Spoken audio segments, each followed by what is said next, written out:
sa pagpapatuloy ng investigasyon sa pagpatay sa mag-asawang Hapon sa bansang Japan na ang tinuturungang salarin ay ang dalawa nating kababayan. Ngunit sa kabila ng pag-amin ng kababayan nating Pinoy sa nagawang krimen, ay itinanggi naman ito ng kasama niyang Pinay na nauna nang inaresto ng Japan Police. Personal na binisita ng mga opisyal ng Philippine Embassy sa Tokyo ang Pinay na sangkot umano sa pagpatay sa mag-asawang Hapon. Itinanggi niya ang mga paratang at naghabilin sa kanyang pamilya dito sa Pilipinas. Nasa frontline ng balitang yan si Rainiel Pawid, exclusive.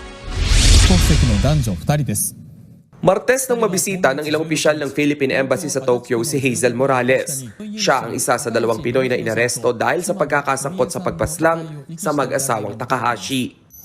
Sa ilang CCTV footages, nahagip si Hazel at isa pang Pinoy na si Brian De La Cruz na nasa crime scene bago at matapos ang insidente. Nakuhanan din silang nagtatapon ng dugo ang damit malapit sa lugar. Sa kabila ng mga paratang, she continues to deny all involvement. Again, we would caution the public against coming to conclusions. May lumalabas na umamin daw siya. Well, she told our embassy that she has not admitted to anything. bilin din umano ni Hazel na huwag mag-alala ang pamilya niya sa Pilipinas. She wants to assure her family that she is well and she just wants them to take care of her kid. Dito sa Cabanatuan, Nueva Ecija, nananatili ang 5 taong gulang na anak ni Hazel. Nasa pangangalaga ito ng kanyang lola, ang nanay ni Hazel. Hazel, huwag kang mag-alala. Aalagaan namin mabuti yung anak mo. Tulong-tulong kaming mapapalaki itong batang ito. Tututukan po namin yung bata, hindi po namin pababayaan. Minsan lang po, sabi lang po niya, where is mama? Sabi niya, gano'n lang po. Pero po, nahanap din po.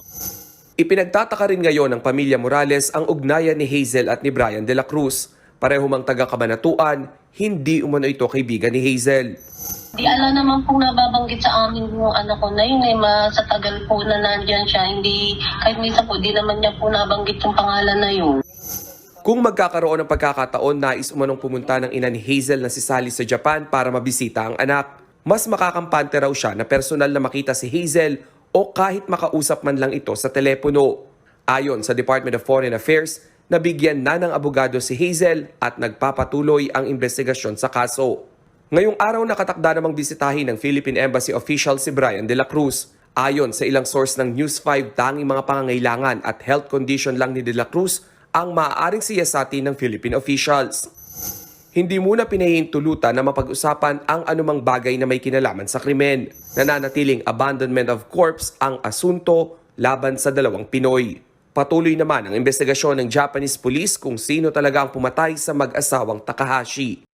Ang nasabing dalawang kababayan natin na nasasangkot ngayon sa krimen sa Japan ay nakatira sa iisang probinsya o sa iisang lugar sa Pilipinas na itinatanggi naman ng magulang ng babae na kilala ng anak niya yung nasabing Pinoy. Pero bilang isang OFW na may magulang din sa Pilipinas ay naiintindihan natin kung ano ang sinasabi ng magulang ng Pinay. Dahil talagang poprotektahan niya ang anak niya kahit hindi niya alam kung sino-sino ang mga nakakasalamuha o nakakasama ng anak niya. Kaya nga gaya ng sabi ko ay hindi naman ang dalawang akusado sa Japan ang nakakaawa dito. Lalo na't kung ginawa talaga nila ang nasabing krimen. Ang nakakaawa dito is ang mga magulang nila at pamilya nila na hindi na makatulog sa kakaisip at pag-aalala sa kanila. Lalo na't itong si Hazel na isa sa mga suspect ay may maliit pang anak sa Pilipinas. Panoorin nyo itong isang kababayan natin na isa ding OFW sa Japan para malaman nyo ang usap-usapan ng mga Pilipino doon ngayon. Nawirdang jud ang buong Hapon. Hindi lang buong Hapon, pati ang mga buong kasambayan ng Pilipino na nandito sa Japan. Dahil sa balitang ginawa ng kababayan natin Pilipina, kasama yung boyfriend niyang Pilipino rin. Pinatay niya yung mag-asawang Hapon. Nasa edad 52 or 53 yung mag-asawa. Yung anak niya na lalaki, nung mag-asawang Hapon, dating boyfriend daw ng Pilipina. Ayon sa balita, yung Pilipina na yan, lubog daw sa utang. Tagaliug ang utang, palautang daw kaayo. Sabi nila, don't judge the person, ay mo judge jud ko. Mahalag mo ka eskwela og law, mo judge jud ko. Dito kasi sa Japan, nandito lahat ng luho. Hermes, Louis Vuitton, Chanel, Alahas, nandito lahat. Kaya lang, siyempre, makakabili tayo ng mga ganyan. Bago makabili ng mga ganyan, dapat magtrabaho muna. Maliban na lang sa mga mayayaman ha. Walang problema yan sa mayayaman. Pero yung katulad ko na ano lang, yung normal na tao lang namumuhay dito, nagtatrabaho. Pag makipagsabayan ka sa kanyang mga bagay, naku, malubong dyan ka sa utang. Dili dyan siya pwede nga kanang makipagsabayan ka sa mga inaanak dyan. Pwede, walang masama. Walang masama bumili ng regalo para sa sarili. Bumili ng mahaling bag. Pero kailangan mo munang pag-ipunan. Hindi pwede yung kung kailan gusto mo para makita ng ibang tao na may mga ganyang bagay ka. Hindi po pwede yun. Tsaka ayon sa sa balita, yung babae na yan nagtatrabaho kasi yan sa Philippine Pub. Ano daw yan? Ano daw talaga mapurma?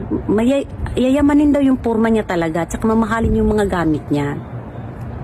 Kaya nga lang dumating siya sa point na nalubong siguro siya sa utang. Sige, palit yung mga ani nga makuha. Hindi din natin alam kung anong pinagagawa niya sa buhay niya, ba't siya nalubog sa utang. Pero siguro isa din sa dahilan yung mga luho nga. Walang problema nga, bumili tayo ng luho, regalo sa sarili, pero kailangan mo ng pag-ipunan, pagtrabahuan, para hindi tayo darating sa point na papatay tayo ng tao dahil sa pera. Siguro yung Pilipina yan, nakapasok dyan sa bahay ng mag-asawang Hapon. Kasi nga kilala siya, di ba? Boyfriend niya kasi yung anak ng mga Hapon. Siguro may layunin talaga siya dahil sa pera. Siguro baka gusto niya makakuha ng pera sa loob ng bahay hanggat nagkagulo sila, hanggat napatay niya yung mag-asawa. Kasama niya yung boyfriend niyang Pilipino. Talagang siguro nakaplano, pero hindi lang siguro akalain nila na darating sila sa point na mapatay nila yung mag-asawa. Yan ang mahirap kasi dito kasi sa Japan, ang buong akala kasi ng mga hindi nakapunta dito, mapipera ang nandito sa Japan. Oo, may pera, bakit hindi? Kasi ang daming trabaho dito. Pag masipag ka dito, magtatrabaho ka, may pera. Pero yun nga lang, dahil nga namumuhay din tayo dito sa Japan, may maraming bayarin, lalo na sa nagre-renta ng bahay, mga renta pa sa apartment, mga tax, ang daming babayan, pagkain pa. Tapos, sasabayan mo pa ng madaming luho, ay hindi po pwede yun.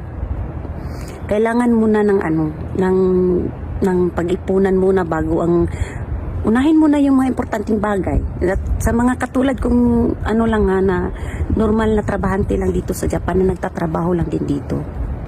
Hindi yung pwedeng aabot talaga sa point na papatay ka na ng tao dahil nga sa pera. Siyempre, bakit sila pumasok doon? Dahil nga, siyempre, may layunin sila doon.